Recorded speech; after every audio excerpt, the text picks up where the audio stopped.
I hope this message finds you well. I've been sitting on a story for quite some time, one that seems more like a plot of a 70s science fiction movie than a part of my life. But as strange as it sounds, it's true. I worked as a flight systems engineer at NASA from the late 60s into the 80s. Those days, my job was all about crunching numbers for trajectory analysis, fine-tuning life support systems, and making sure our orbiter subsystems were in top-notch shape. But there's a bit of my time at NASA that's not just crunching numbers and ticking boxes. It's about something that, even as I type this, I still find hard to believe happened.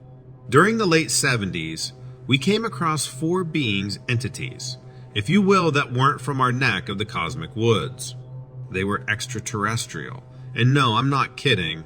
The weirdest part? We didn't just observe them, we interviewed them. As unlikely as it sounds, it's the God's honest truth.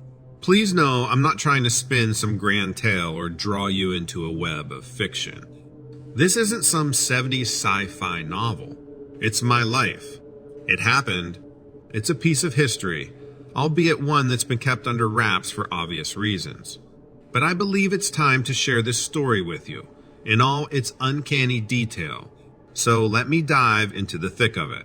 One evening in late '79, we just finished monitoring a Skylab re-entry simulation when we received an odd blip on our radar, something that wasn't fitting the usual space debris and satellite signatures. The object was moving in an uncharacteristic pattern, completely defying our understanding of orbital mechanics.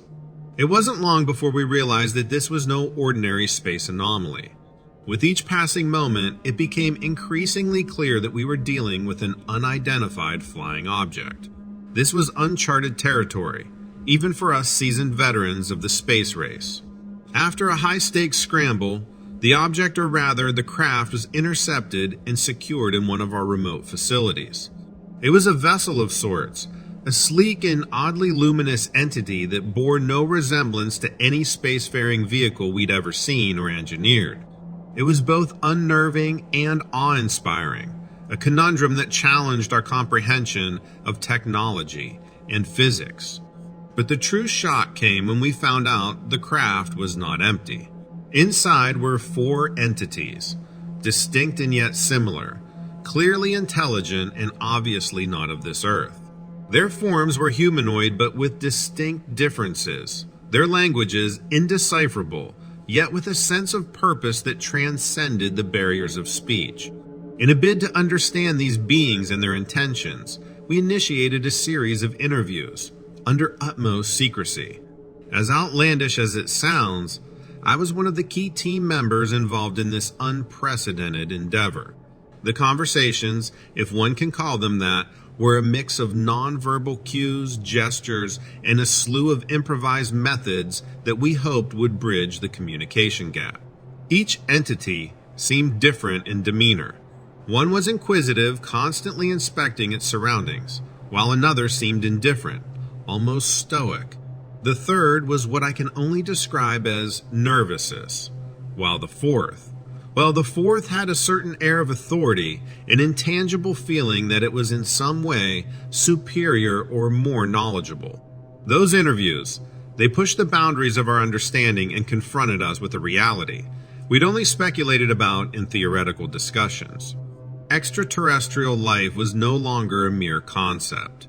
It was real, it was tangible, and it was right in front of us. That's about as far as I can go in this email. But know this, there's more to this story, so much more. Perhaps in time, I'll find the words and the courage to share more. For now, I hope this gives you some insight into the extraordinary reality that unfolded during my time at NASA.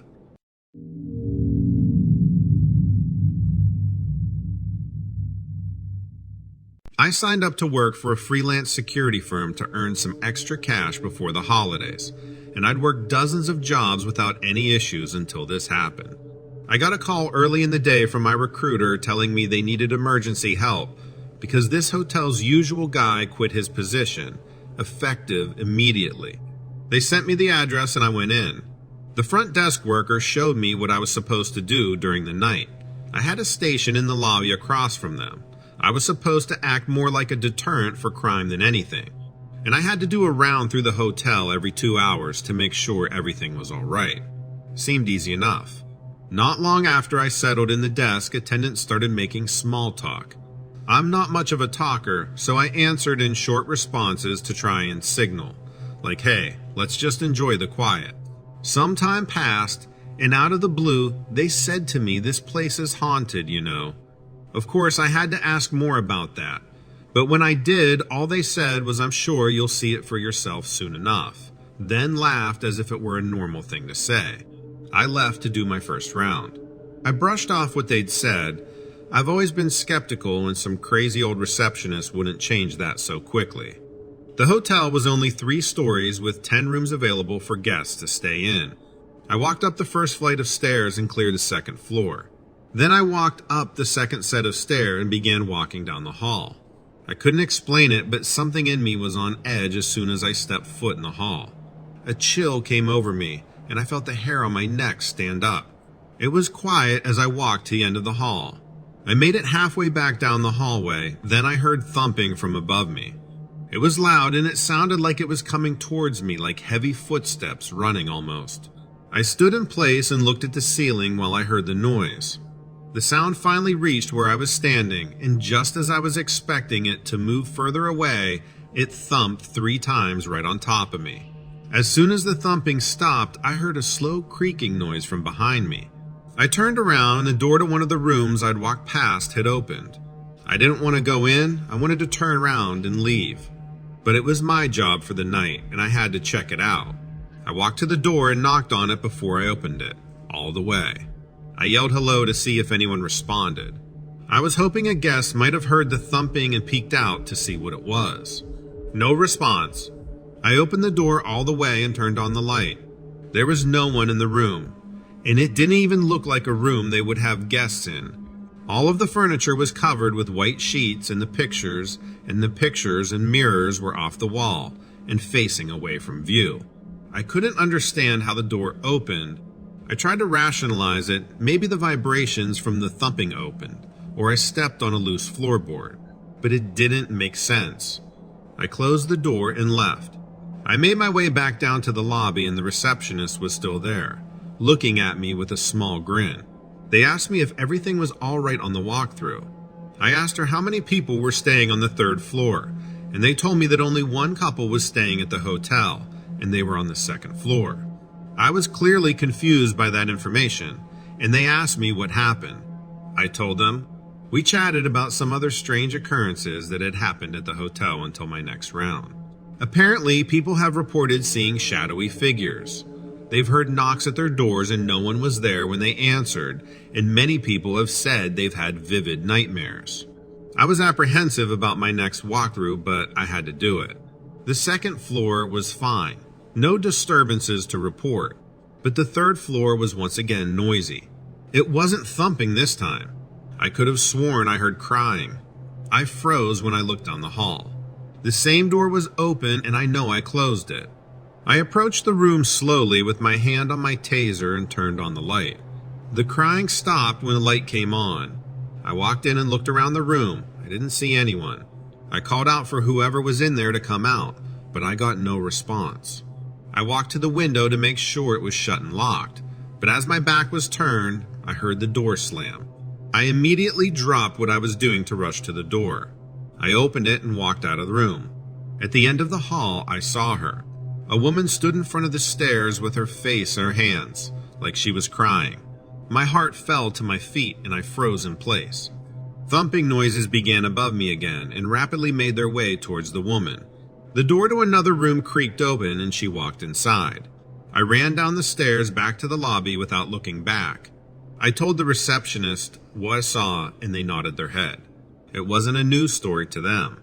I suppose this is why the other security guy quit on such short notice.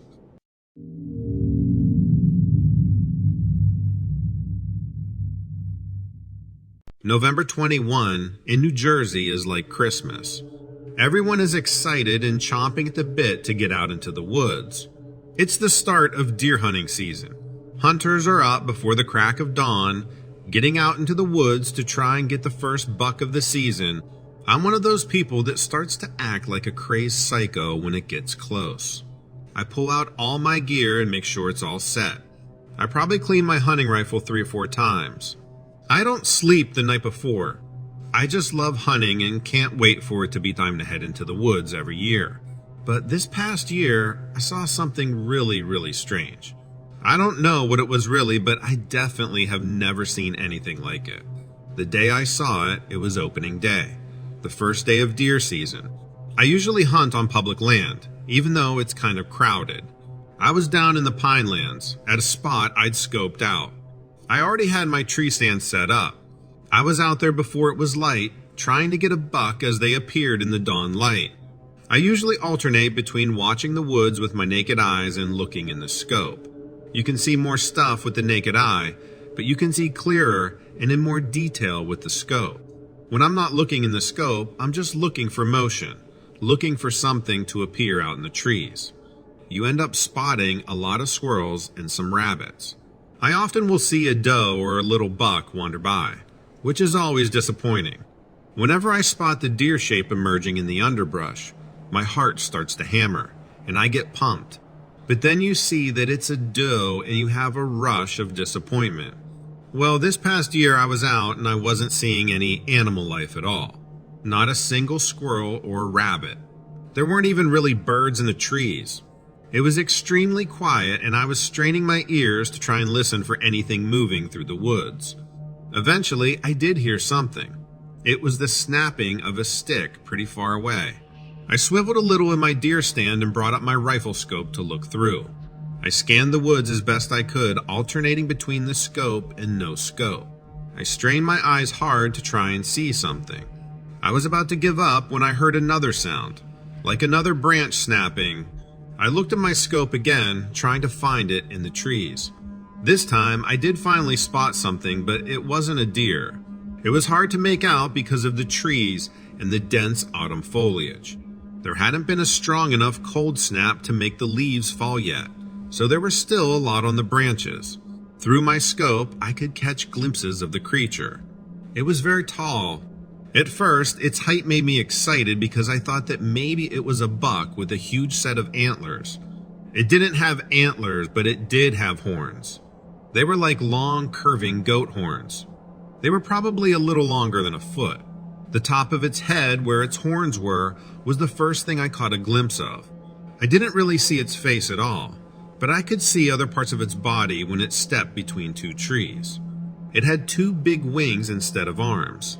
The wings weren't feathered, otherwise I might have thought this was a super weird crane or something. The wings were big and black and leathery looking. Between the long goat horns and the wings, I knew for sure that this wasn't a deer, and it definitely wasn't normal. It was near the end of my scope range, probably 450 yards, so I don't think I was afraid of it seeing me.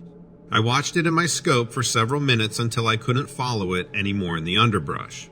When I think back on this whole experience, I feel like it explains why I didn't see a single deer that day. In fact, I didn't see a single other animal. No squirrels, no birds, no rabbits or raccoons, nothing. The woods were dead silent, and it seemed like something evil hung in the air. I left the tree stand around noon. I was texting with a buddy afterwards about what I saw. He didn't really believe me. I ran into an older hunter back at the parking lot where I'd left my car. He was going to get set up for an evening hunt. I told him what I saw, and he immediately started packing his stuff back into his truck. He said there was no point going out into those woods to hunt. He said that the lack of any animals at all was a perfect sign to go somewhere else. He said it must have moved its territory and it was best to steer clear of this land for the rest of the season. He said that it wasn't worth the risk. He seemed to act like our lives were in danger. I don't know what it was, and he wouldn't tell me, but he seemed very spooked by it. I've listened to his advice since then and haven't gone back to that section of public land. Based on what that old hunter said, it wasn't worth risking a closer encounter.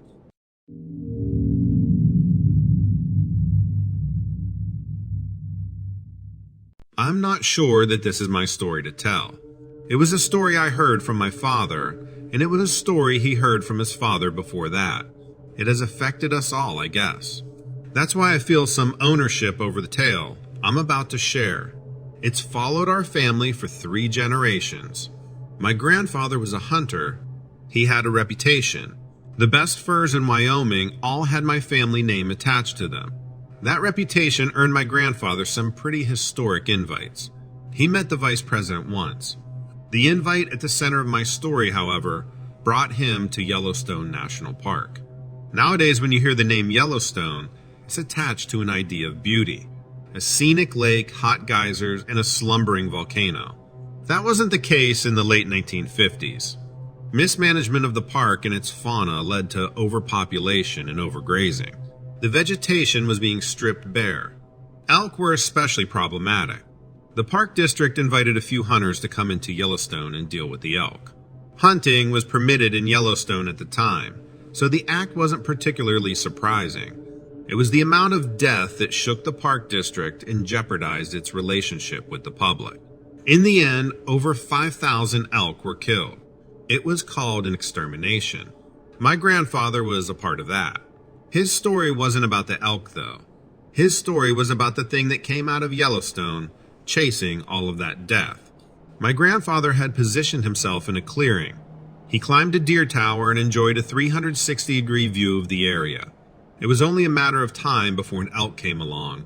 He missed his mark and hit the deer in the backside. The gunshot scared any other wildlife out of the area, and the injury wasn't enough to put the elk down. My grandfather decided to give chase. He followed the trail of blood through Yellowstone. Strangely enough, it seemed the elk had led him back to a larger herd. Branches were trampled, and the foliage was eaten bare. My grandfather slowed down. He was more interested in surveying the massive herd than he was in pursuing the single elk he'd hit. He was careful and quiet in the way that only hunters can be. When all the tracks he was following began to converge, he was certain that the herd of elk was waiting for him just through the next tree line. He pushed forward.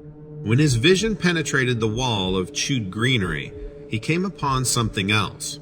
There were no elk. There were signs that they had slept there. There were more grazing patterns and tracks around the perimeter, but there were no elk. It appeared that the herd had gathered there, walked tirelessly in a circle, and then vanished. He returned the rifle to his back and began to investigate. When the sound of a snapping tree branch came from nearby, he looked. He saw what looked like an elk's rack shifting among the trees. Then came its face. The head of a large bull with deep, dark eyes set in the back of its skull. My grandfather described this part better than me. He said the animal, while its body was still obscured by the forest, looked into him.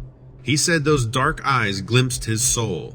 He described the light changing overhead, as time seemed to blur, and he became snared by the gaze of the animal. Eventually, the elk came forward. What stepped out of the tree line was no living animal. Below the neck, the elk's body was gone. Its fur was matted and patchy. When it entered the den, it stood upright.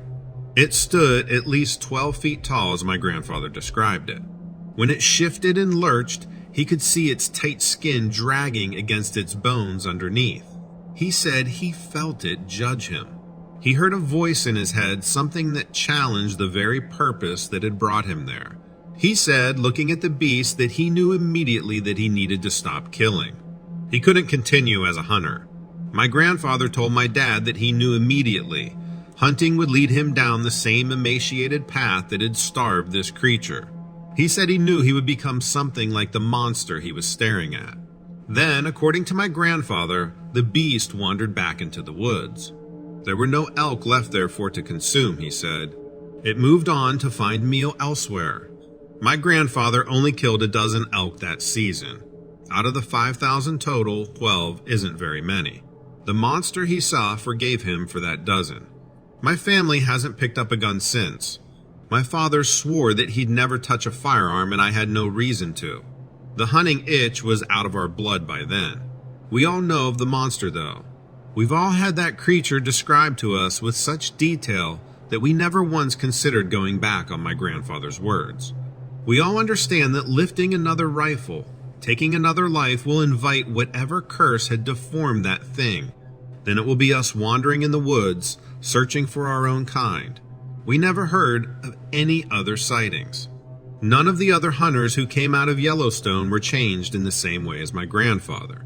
That massacre would lead to widespread change in the park district, though. Maybe there was enough death there to scare the hunters, even without the glimpse of that creature to motivate them. I hear that Yellowstone is beautiful now. Like I said earlier, it's all geysers and lake beds now. I think I'd like to see it. I'd like to see the place where life was able to grow back. But the last thing I want to see is that creature. What if it decides it isn't looking for elk anymore? What if it decides that letting my family go was a mistake?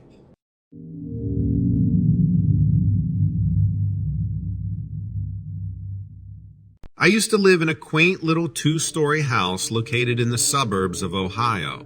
Its charm came from its age and a few unique quirks. One of those quirks was my room.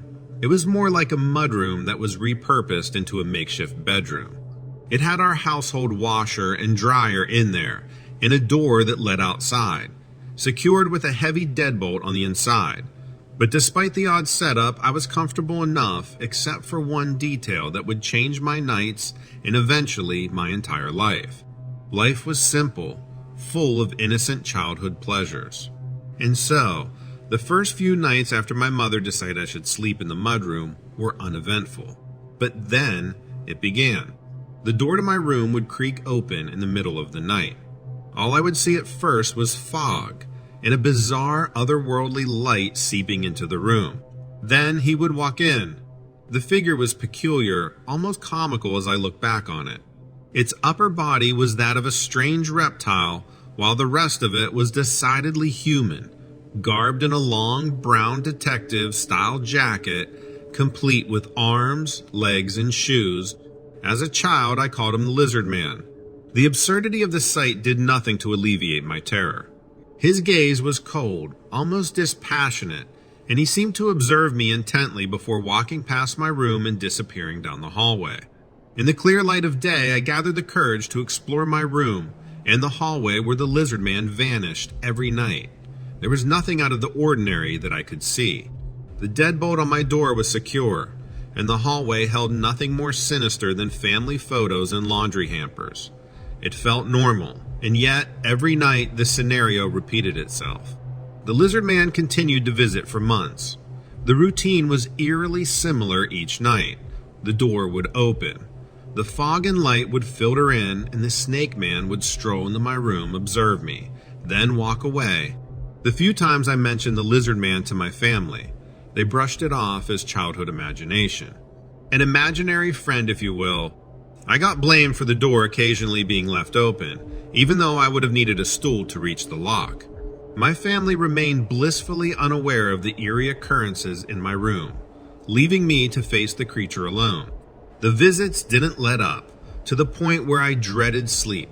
Every creak of the house sent my heart racing. The fear I felt was palpable, lingering in the back of my mind throughout the day. It wasn't just the idea of a bizarre entity entering my room. It was the unknown. Why was he visiting me? What did he want from me? Even though the Lizard Man never physically harmed me, the sense of menace that clung to him was enough to make my skin crawl. The room felt colder and heavier on the nights he visited. My breaths came shorter, heart pounded louder each time that door opened. I began to research my strange visitor. I pored over books and surfed the internet, learning about folklore, mythology, and paranormal phenomena. My journey led me to various paranormal blogs and forums where people shared similar experiences. And there I found the term. From the common themes that emerged in others' experiences, I started identifying the patterns that matched my own. My visitor, I learned, was what some referred to as an apparition, a specter that presents itself to the living. Some online sources suggested that apparitions like the Lizard Man may represent unresolved issues, messages from the beyond, or even manifestations of my own subconscious fears. It was a complex realm of theories and interpretations. I couldn't discern whether the Lizard Man was a product of my mind, a spirit from another dimension, or perhaps a symbolic representation of some deep-seated anxiety. One thing was certain: the lizard man, in all his terrifying absurdity, was real to me. His existence, his frequent visits, were part of my reality, even if they remained invisible to the world outside my mudroom turned bedroom. I decided I wouldn't let the lizard man rule my nights anymore. My solution was simple. I started sleeping on the living room couch.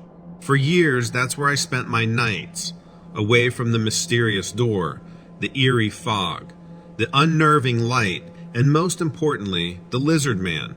My family didn't understand, but they didn't object. The decision gave me a sense of control, something I felt I had lost with the lizard man's uninvited visits. I still felt the chill of fear every now and then, especially when I had to go near that room, but it was bearable. As strange as it sounds, I even found myself chuckling at the absurdity of the lizard man's appearance. My life went back to normalcy, or at least as normal as it could be with a nocturnal couch routine. The impact of those years, however, lingers. I am more aware, more open to the inexplicable aspects of life. The lizard man, in all his frightful strangeness, taught me that. Looking back, I realized that the lizard man was not just a terrifying nightly visitor. He was a lesson, a turning point in my life. He pushed me to question, to explore, and to confront my fears, however bizarre they may be. Today, I maintain an open mind when it comes to the unexplained, the paranormal. I'm no longer the terrified child who trembled at the sight of a terrifying reptile creature, but I do retain a healthy respect for the unknown, a curiosity about what lies beyond our immediate perception. If I were ever to cross paths with the unexplainable again, I believe I'd be better prepared to face it, not with blind fear, but with curiosity and courage. And as for the lizard man, he is an unforgettable part of my past, a peculiar entity from my childhood nights. He doesn't visit my dreams anymore, but his memory remains, a reminder of the time when a terrifying lizard creature in a detective-style jacket were enough to keep a child awake at night.